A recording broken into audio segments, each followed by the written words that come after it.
ఈ గ్రామ సోదరులందరూ కూడా నా హృదయపూర్వక నమస్కారాలు తెలియజేసుకుంటా ఉన్నాను.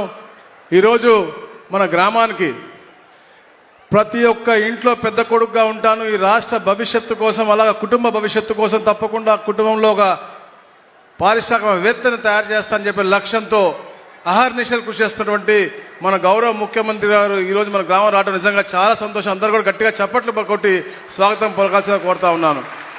అలాగే మా సహచర మంత్రివర్యులు గౌరవనీయులు రామానాయుడు గారికి, మరో సహచర మంత్రివర్యులు గౌరవనీయులు టీజీ భరత్ గారికి, మా ఎంపీ గారు గౌరవనీయులు నాగరాజు గారికి, పెద్దలు స్పెషల్ చీఫ్ సెక్రటరీ గారు సాయి ప్రసాద్ గారు, మా కలెక్టర్ గారు సిరి గారికి, మన బెనిఫిషియరీస్కి, మా స్థానిక శాసనసభ్యుడు మీ అందరికి కూడా ఎంతో ప్రీతిపాత్రుడు, యువకుడు, ఉత్సాహవంతుడు మా తమ్ముడు జయనాగేశ్వర రెడ్డి గారికి, అందరికి కూడా పత్రికా సోదరులు అందరూ కూడా ఉదయం నమస్కారం తెలియజేసుకుంటా ఉన్నాను. మిత్రులారా, ఈరోజు చరిత్రలో ఎక్కడ కూడా ఏ రాజకీయ నాయకుడు కానీ ఏ ముఖ్యమంత్రి ముఖ్యంగా నెలలో ఇన్నిసార్లు ప్రజల మందికి రారు. నెలకి 6-7 సార్లు మీ మధ్యలోకి వచ్చి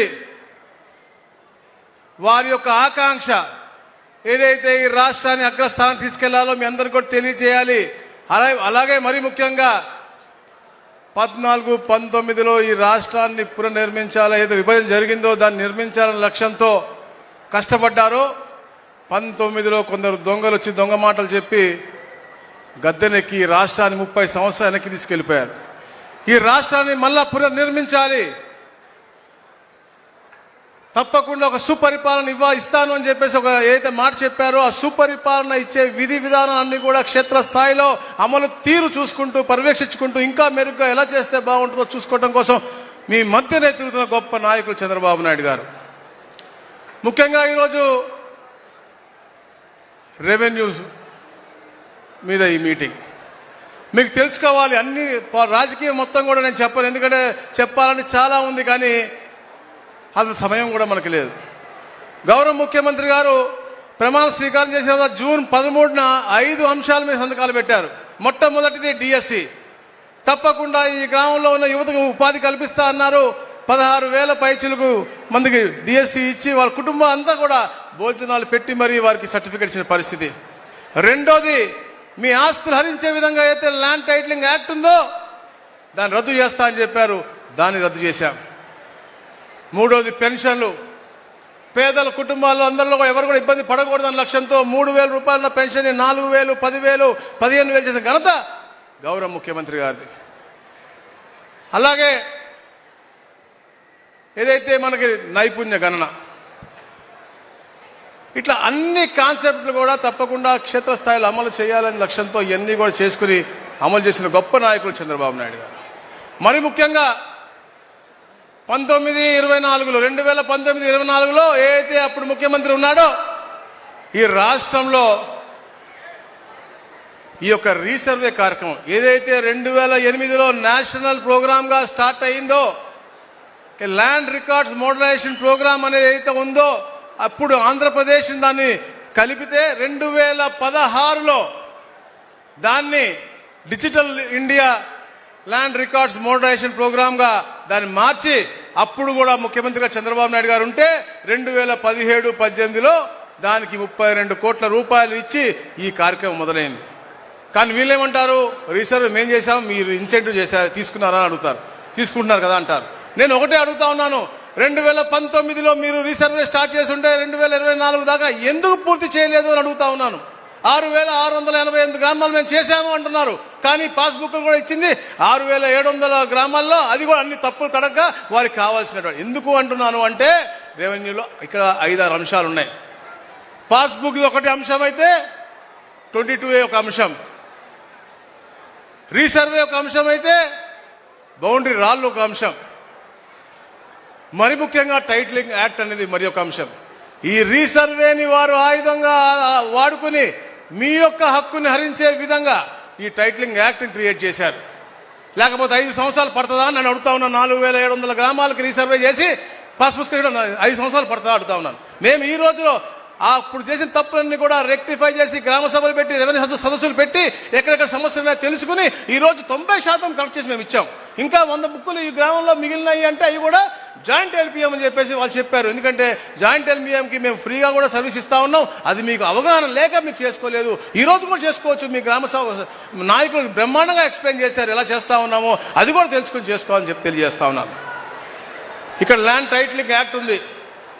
మీకైనా సమస్య వస్తే వాళ్ళు ఇష్టమైన నాయకుడిని పెట్టుకోవచ్చు కార్యకర్తగా, అక్కడ ఆఫీసర్గా, టైటిల్ రిజిస్టర్ ఆఫీసర్గా. సరే అక్కడ సెటిల్మెంట్ కాకపోతే అప్పీలేట్ అథారిటీ కూడా వాళ్ళు ఇష్టమైన నాయకుడే. మనం ఇక్కడ గ్రామంలో కానీ లేకపోతే ఇక్కడ కోర్టుకు వెళ్ళే పరిస్థితి, సివిల్ కోర్టుకు వెళ్ళే పరిస్థితి లేకుండా కేవలం హైకోర్టుకు వెళ్ళే విధి విధానాలతో వాళ్ళు రాసినటువంటి పరిస్థితి, అది రద్దు చేస్తామని చెప్పాం. ఆ విధంగా మీ ఆస్తులు కాపాడడం.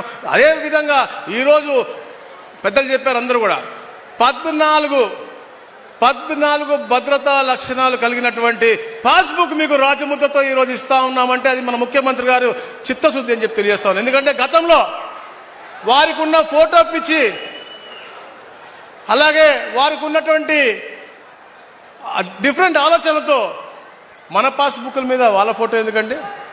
మన తాతలదో లేకపోతే మన కష్టపడి సంపాదించి ఇచ్చినటువంటి మన తండ్రి గారిదో తల్లి గారిదో ఎవరు ఇచ్చారో వాళ్ళు ఇస్తారు. లేదంటే మీరు చేస్తే మీ పిల్లలు కూడా మీ ఫోటో వేసుకుని ఇచ్చుకోవచ్చు. కానీ అతని ఫోటో ఎందుకు ఫ్రీగా ఉచితంగా ఏమైనా మనకి ఇచ్చాడా భూమి అని అడుగుతా ఉన్నాను.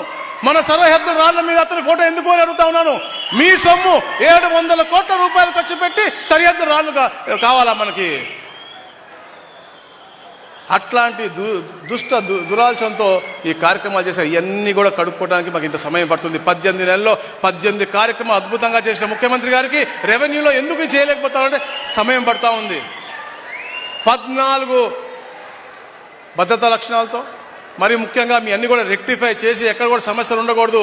ఇలాంటి జాయింట్ ఎల్పిఎంలు అవ్వచ్చు, లేకపోతే ఏదైతే క్యూఆర్ కోడ్తో మనకి గ్లోబల్ పొజిషన్ సిస్టమ్ ద్వారా మనం ఎలా అయితే వెళ్తా ఉన్నామో మీ దగ్గరికి అది తప్పు చూపించకూడదు అని చెప్పి కూడా అవన్నీ మేము ఎంక్వైరీ చేస్తూ ఉన్నాం. మరి ముఖ్యంగా సాయి ప్రసాద్ గారు స్పెషల్ సిఎస్ఐ గారు అయిన తర్వాత వారు మా జయలక్ష్మి గారు ప్రత్యేక శ్రద్ధ పెట్టి ఈ పాస్బుక్లు ఎక్కడ కూడా ఇబ్బంది రాకూడదని చెప్పేసి డ్రాఫ్ట్ పాస్బుక్ మీ ఇంటికి వచ్చి మీ ఈకేవైసీ తీసుకుని డ్రాఫ్ట్ పాస్బుక్ చేసిన తర్వాతే ఈ ముద్రణ చేసి మీకు ఇవ్వాలని చెప్పేసి మిగిలిన గ్రామాల్లో కూడా, అంటే మీ గ్రామంలో మిగిలినాయి అలాగే రాష్ట్రంలో మిగిలిన గ్రామాల్లో చేయాలని తపనతో అద్భుతంగా కార్యాచరణ చేసుకుంటా ఉన్నారు. అలాగే మరి ముఖ్యంగా గౌరవ ముఖ్యమంత్రి గారు చాలా క్లియర్గా చెప్పారు, ఎక్కడ కూడా 22A కూడా ఈ పేద ప్రజలు ఇబ్బంది పడకూడదని చెప్పేసి. ఈ రాష్ట్రంలో దాదాపుగా 1,80,00,000 ఎకరాల భూములు 22A వివిధ కారణాల వల్లగా ఉన్నాయి. కానీ ఎక్కడ కూడా ప్రైవేటు భూమి మాత్రం 22A ఉండకూడదు అని చెప్పేసి గౌరవ ముఖ్యమంత్రి గారు ఆదేశించారు. దాన్ని మా టీం అంతా కూడా ప్రత్యేక శ్రద్ధ పెట్టి మా కలెక్టర్ గారు ఇక్కడ అద్భుతంగా రెవెన్యూ క్లినిక్లు పెట్టారు. అలాగే ఏదైతే రెవెన్యూ సమస్యలు ఉన్నాయో అన్ని గ్రామాలకు వెళ్ళి సాల్వ్ చేస్తాను. అట్లా ప్రతి కలెక్టర్ కూడా ఈ నూతనంగా మా ముఖ్యమంత్రి గారు ఇచ్చిన ఆదేశాల మేరకు ఆ గ్రామాలకు వెళ్ళి 22A సమస్యలు, పాస్బుక్ సమస్యలు, సరిహద్దు సమస్యలు అన్నీ కూడా పరిష్కరిస్తూ ఉన్నారు. అట్లా ఒక వైబ్రెంట్ వాతావరణం ఏదైతే ఈ ఆంధ్ర రాష్ట్రంలో ఒక మంచి ఆహ్లాదకరమైన వాతావరణం గౌరవ ముఖ్యమంత్రి గారు కోరుకుంటా ఉన్నారు. ఆ క్షేత్రస్థాయిలో మనందరం కూడా కలిసికట్టుగా వారికి మనం వినూతనంగా ఉంటేనే సాధ్యమవుతుందని చెప్పి తెలియజేస్తాం. ఎందుకంటే ఆహార నిశాలు 18 నెలలో 18 సార్లు అంటే ఆయన కోసం కాదు, వివిధ నాయకుల్ని బిజినెస్మెన్ని కలిసి రోజుకి 20 గంటలు కష్టపడి పనిచేస్తూ ఎందుకు పనిచేస్తూ ఉన్నారండి? మన భావి తరాలు బాగుండాలని పనిచేస్తూ ఉన్నారు. ఆ వారి కోసమో నా కోసమో మీ కోసమో కాదు, మీ అందరి పిల్లలు బాగుండాలి. మీ అందరి పిల్లలు బాగుంటే ఈ రాష్ట్రం బాగుంటుంది. ఒక మంచి పునాదికి మన పునాదేశం మంచి భవిష్యత్తు పునాదేశంలో అవుతామని చెప్పే లక్ష్యంతోనే ఇంత కష్టపడతా ఉన్నారు. మీరు కూడా చేతుగా ఎప్పుడు ఉండండి, ఎప్పుడు ఒక మంచి మనిషి ఆశీర్వదించండి. వారు